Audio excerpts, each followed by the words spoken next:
Hey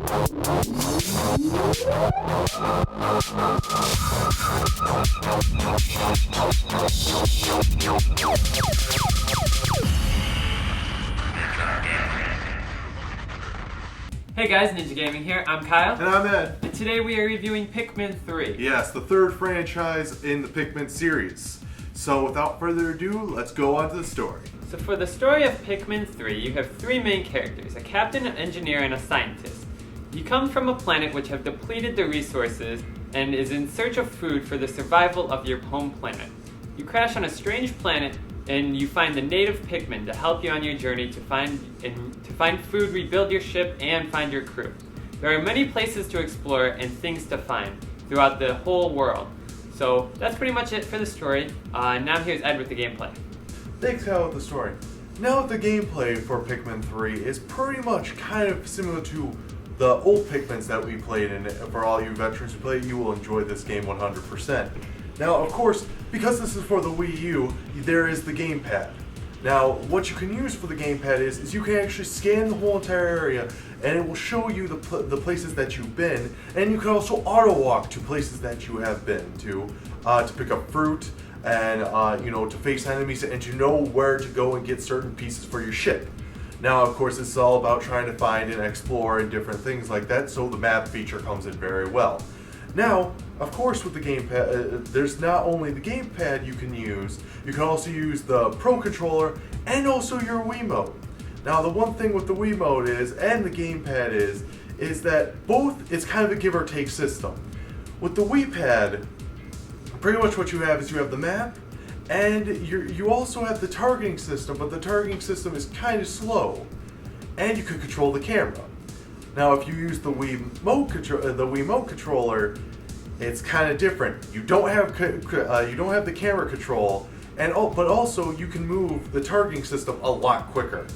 So it's kind of the give or take, and that's one thing that's a little bit wrong with this game.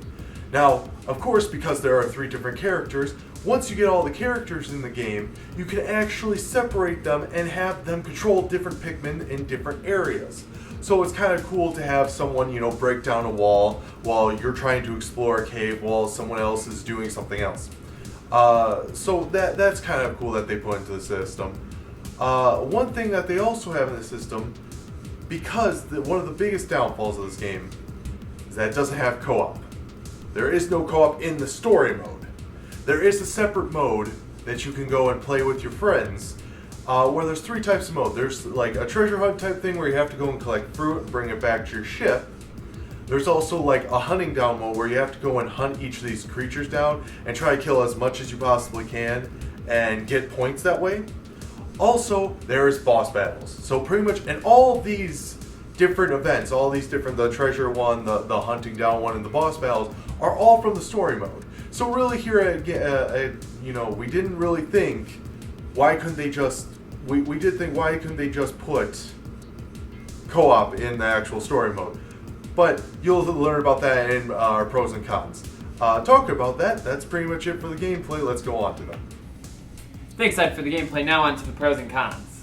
Kyle, what do you think are some of the cons to this game? Some of the cons to this game is, one, the controller style. Now, you're supposed to use the gamepad to play.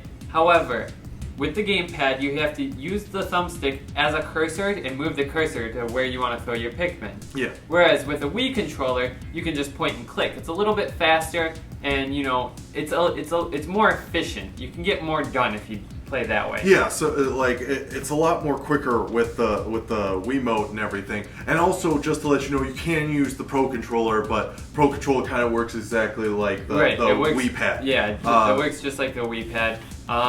So anyways, on the gamepad you have a map and stuff, so it's a little bit better to use the gamepad.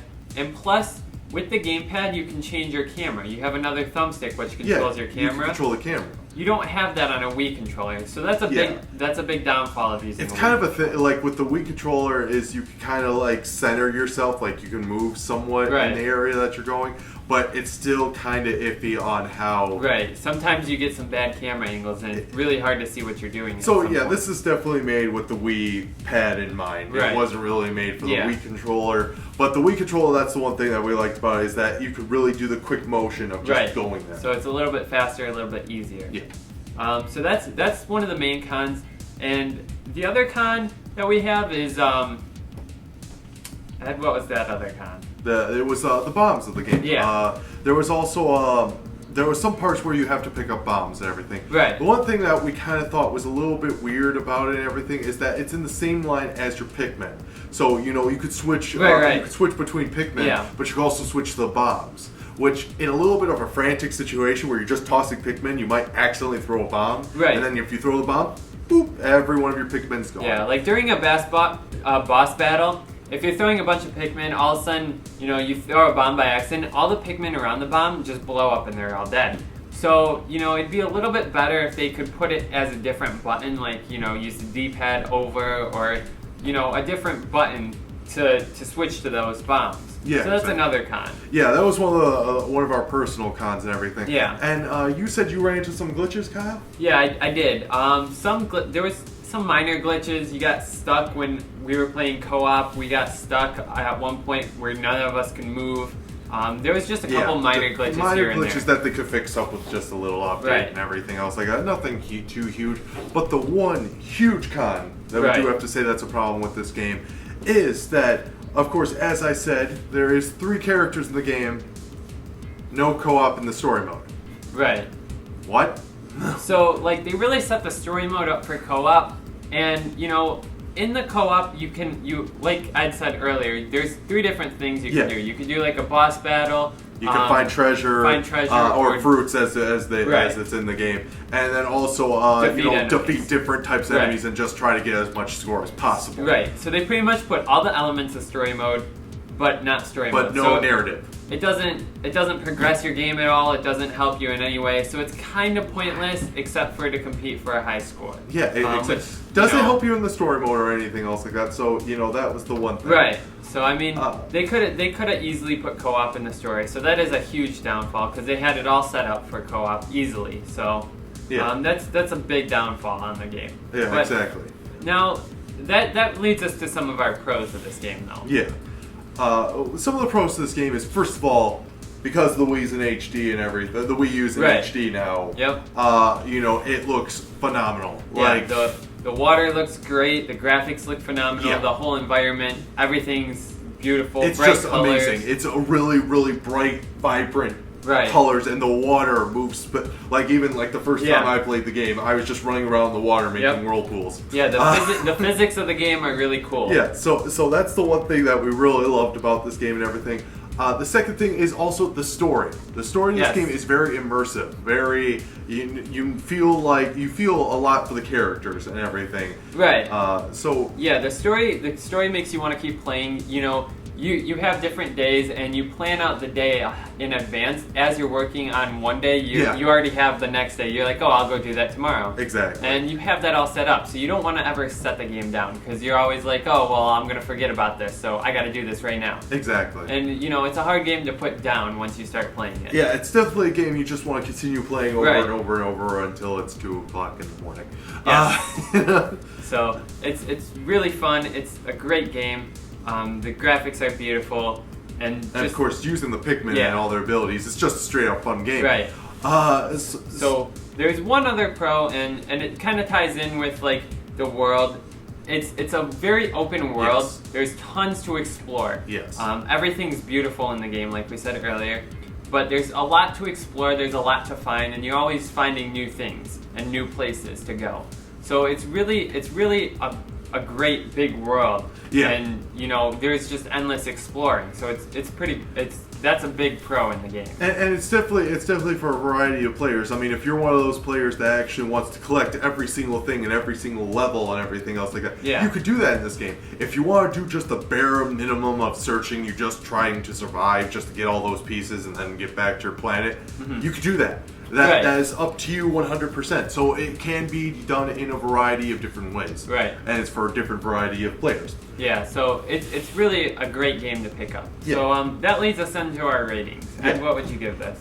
Honestly, I would give this game an 8. The one thing that I think is so huge is that co-op. Everything for co-op is there. It just seemed like Nintendo pretty much said, no, we're not going to do it. We'll make a separate mode for it. It's like there's 3 characters, You can actually play the character separately. You can Right. switch to Yeah. every different character and stuff like that. Why not just make it a story mode? Right. And even if you wanted that cooperative, that mode where you can actually, you know, choose the different things such as the treasure hunt or and things like that.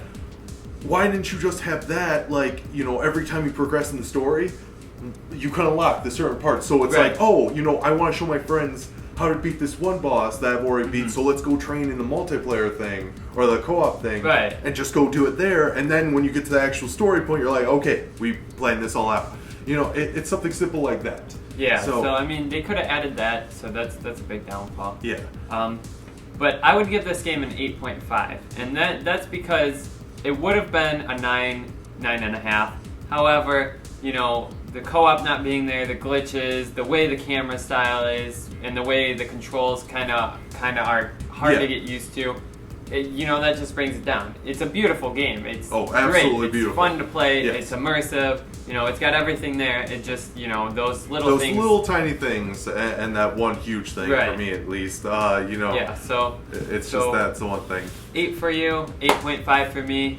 That's pretty much it for the show, guys. So yeah, if you guys put any comments down below, if you like this episode or everything, and also, you know, what other games you want us to do and everything, we'll do it. Just put it right down there.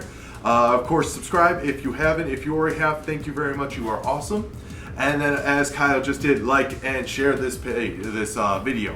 So anyways, guys, we'll see you later. Yep.